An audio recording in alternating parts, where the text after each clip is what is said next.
ایسے والدین جو جن کے بچے زندگی میں کامیاب ہوتے ہیں، انہوں نے اپنے بچے کا دن گزارنے کا ایک شیڈول بنایا ہوتا ہے. ایسا نہیں ہوتا جسے جو دل کرے سہیں گے جو دل کرے اٹھ پہ، ایسا نہیں ہوتا. وہ اس کا ایک شیڈول بناتے ہیں، سونے کا، جاگنے کا، کھیلنے کا. کھیلنا بھی ضروری ہے، ٹی وی دیکھنے کا جو آپ کی نگرانی میں اس نے دیکھنا ہے، جیسے سر نے کہا کمپیوٹر اگر دیکھنا ہے آپ کی نگرانی میں، تو اس کا وہ ایک شیڈول سا بناتے ہیں. اس شیڈول کے تحت اگر وہ بچہ زندگی، اور یہ فوجی طرح کا شیڈول نہیں کہ لازماً اگر 10 بجے سونا لکھا ہے تو ایگزیکٹ سوئی پہ سوئی چڑھ گئی تو بس بچے سو جائے، ایسا نہیں. مطلب لیکن ایک ترتیب ہو جس میں بچے کو پتا ہو کہ اب یہ سونے کا ٹائم ہو گیا ہے، اب میرے جاگنے کا ٹائم ہے، اب میرا ہوم ورک کرنے کا ٹائم ہے، اب میں کھیل سکتا ہوں، اب میں نے آرام کرنا ہے. یہ مختلف طرح کے اس کے شیڈول تھوڑا بہت بنا ہوا. اس کا فائدہ کیا ہوگا؟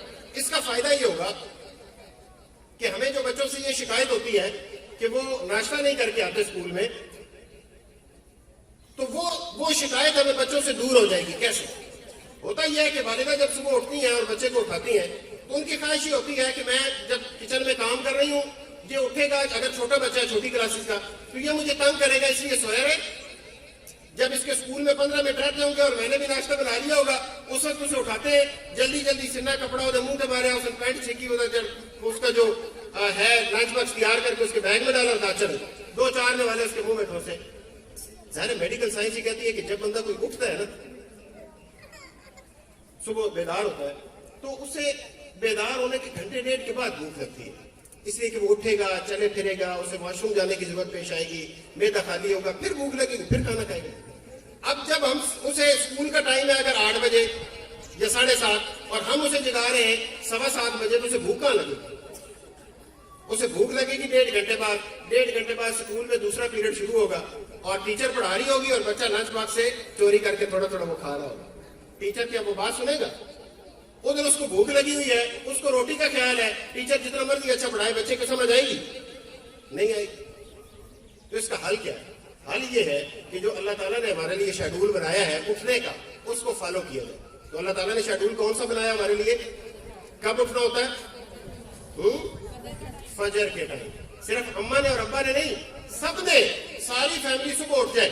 اب سوچے بچے کو آپ نے 6 بجے جگا دیا، اسے آپ نے کہا وضو کرو، نماز پڑھو، وہ چلا پھرا، وضو کیا، نماز پڑھی، اور اس دوران میں پھر اگر وہ اس کا کوئی کام رہتا ہے، کوئی ٹیسٹ ہے، وہ اس نے یاد کیا، تو صبح کے ٹائم ویسے بھی ذہن فریش ہوتا ہے.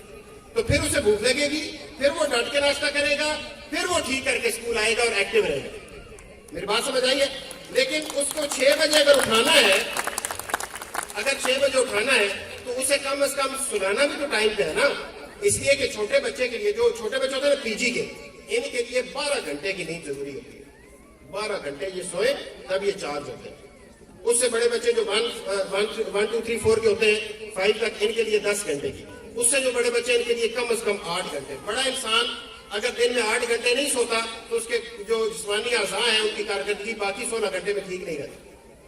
تو اگر آپ نے اسے 10 گھنٹے سلانا ہے تو 6 بجے اٹھانا ہے، تو سلانا کتنے بجے ہے؟ پھر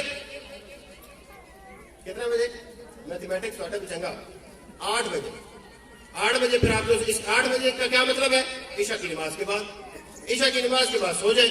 عشاء کی نماز کے بعد سوئیں گے تو صبح فجر کی نماز کے بعد اٹھیں گے. اب اگر نہ اماں نہ ابا دونوں فجر کی اور عشاء کی نماز کا خیال نہیں رکھتے تو بچے کب اٹھیں گے؟ پھر آپ کہیں 8:30 تو نکل گئے، پھر آپ کہیں کہ کامیاب نہیں ہو پائے. یہ ہمارا ہے، ہمارا فالٹ ہے جس کی وجہ سے یہ کام ہوتا ہے.